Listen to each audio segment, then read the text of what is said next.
Okay, so welcome to part three of Kmks Lash course. So this particular slide, we're going to focus on the lash maintenance. So as you may know, lash care is the utmost important and first task of lash applications. So we have eyelid cleaning, eyelash refills, lash removal, and what to do after the lash set is complete. So first thing we're going to start off with is eyelid cleaning. So to ensure the eyelashes are ready for application, a Q-tip cleaner or Q cleansing cosmetic brush is required. So to complete this task, you will take your cleaning solution and apply it into your lash tool, rubbing it across the eyelid from left to right, removing any oil from the eye.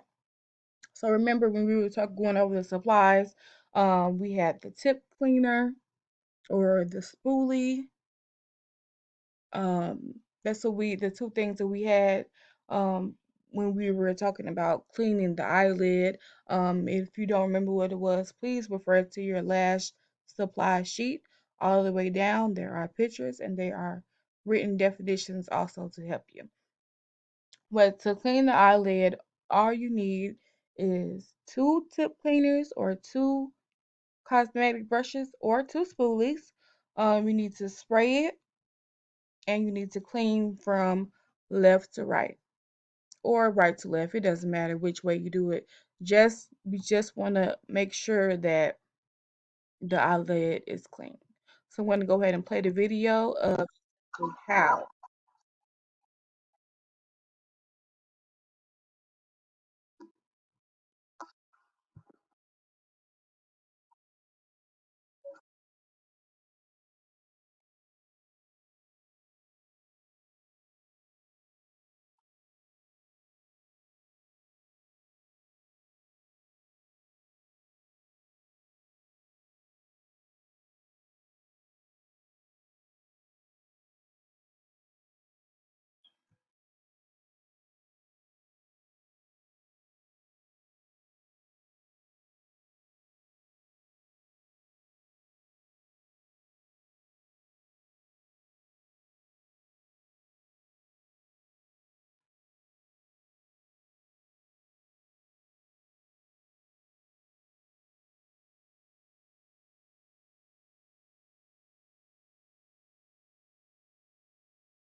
Okay, so that's how you would clean a lash if there are already lashes on there, as well as if there were no eyelash extensions on the eyelash lid.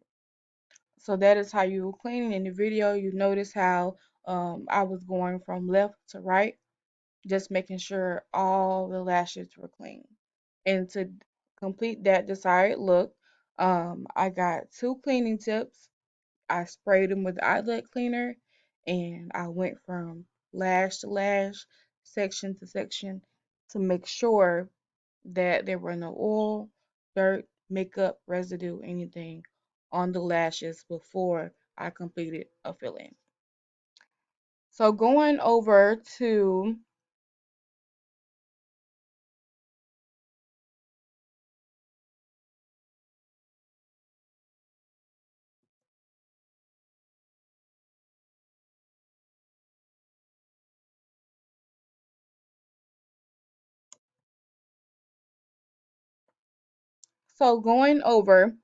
to the eyelash refills. So customers will contact you for a refill within 2 to 3 weeks. Doing so, you will notice that there will be lashes grown out, ready for new extensions to be placed. The same application method will be used if you were applying the full set of mink individuals. So here, you can go ahead and get your mannequin head out. You can go ahead and put those lash strips on it, and you can take your two tip cleaners or two spoolies. Go ahead and spray the tips of both and begin to clean those lashes from section to section as you would in the video. That's the first step. So as I said, we're going to go ahead and be practicing over step by step on what to do with everything. So when you get down to actually doing the set, you know exactly what you're doing. The first step we're going to be doing is eyelid cleaning. So go ahead and take the mannequin out and put the lashes on, the lash strips on. Go ahead and take your two cleaning tools out, spray it, and just begin to clean from left to right. You can go ahead and pause the video until you get time for it, because next we're going to go ahead and go on to the lash removal. So moving on to lash removal, it is very important that a person does not remove the eyelash extensions by themselves. Doing so may result in loss of lashes if not done by a professional. To complete this look, you will lose your lash tool with your chosen lash removal liquid and place it on the customer's lashes for 30 seconds. After 30 seconds, you will gently remove the lashes with your lash cleaning tool or tweezers.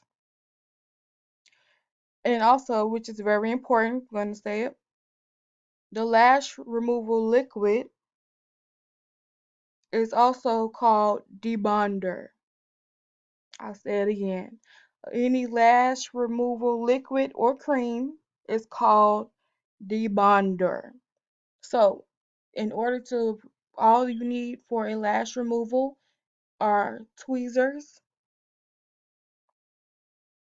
you need your cleaning tools, and you need the lash removal liquid. And it's very important that you tell your customers don't move it out, don't take it out by themselves because it will take your natural lashes off.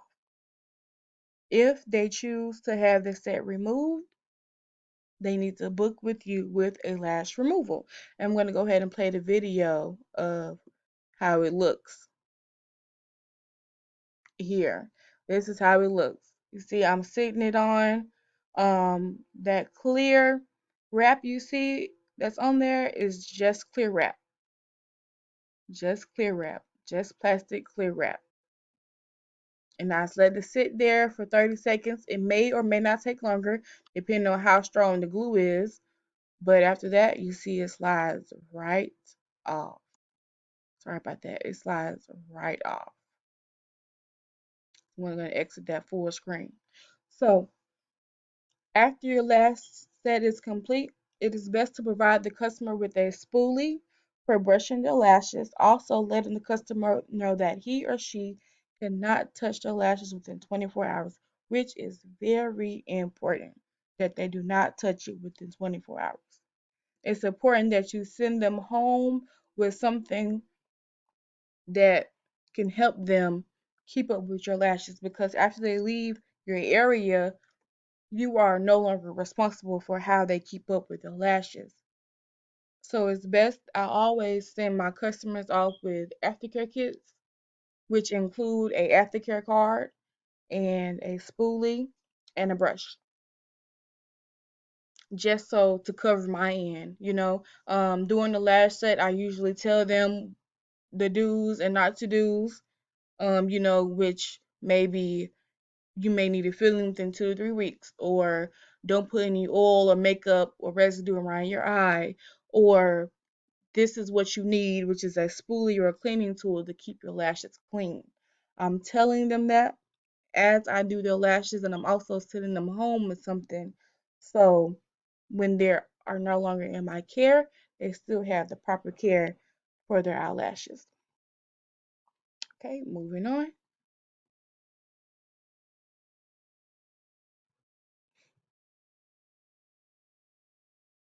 Okay, we're going to go ahead to taping. So taping is very important. And this is the next step that you're going to go ahead and do. So 2 pieces of tape should be applied on both bottom of each lashes. 2 pieces of tape should be applied on the bottom of the eyelids to prevent the top lash and bottom lashes from coming in contact with each other. Remember, as we go back, a lot of this stuff is being repetitive, or you're realizing that, oh, we just went over this. It's just so you have that packed in your head, what everything is used for. just like the definition for the tape. Two pieces of tape should be applied. Why? To keep the top lashes and bottom lashes from sticking to each other. And here's a video of how it should look. You see me, I'm putting the gel pad down, which is highly optional. Then I'm going to go ahead and put one piece of tape crossing under. I'm going to go ahead and put the second piece of tape crossing under in X form. Play it again for you. So go ahead and get your mannequin out. Your mannequin should be out already, but go ahead and get your mannequin out. If you have gel pads, you can use them. If not, you don't have to. It's not recommended. Um, but you can go ahead and cross in X format. One more time for you, like so. And this is just to ensure that the top lashes and bottom lashes do not stick with each other.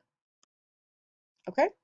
So now we're going to go over to taping methods. So many lash techs use the lid taping method. This method is also completed by placing a piece of tape on both eyelids, helping you accomplish your customer's desired look. This is not a requirement. This is definitely, like I said, this is not a requirement. It's recommended, but it's not required. Now, this is to help you as a lash tech um, place the lash extensions on when you're getting ready to do your set. And I'll show you exactly what I mean. And you don't have to do this with your mannequin. It's just to show what lid taping method looks like.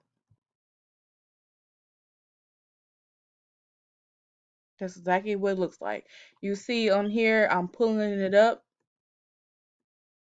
I have the tape is in directly on the eyelash, but it's almost there, but it's not there, and it's pulling up. That's what the taping method looks like. Okay. So next we're going to go to the adhesive sticker isolation position pads, also known as those stickers that you have with the lines in between it. They kind of look like the gel pads. So they're used to help many new lash artists complete a desired style per the customer. So this process is completed by placing the isolation pads on top of the tape and is used to separate your lengths by drawing lines on the paper. So say if you want to create a classic set, you have the lines on your paper.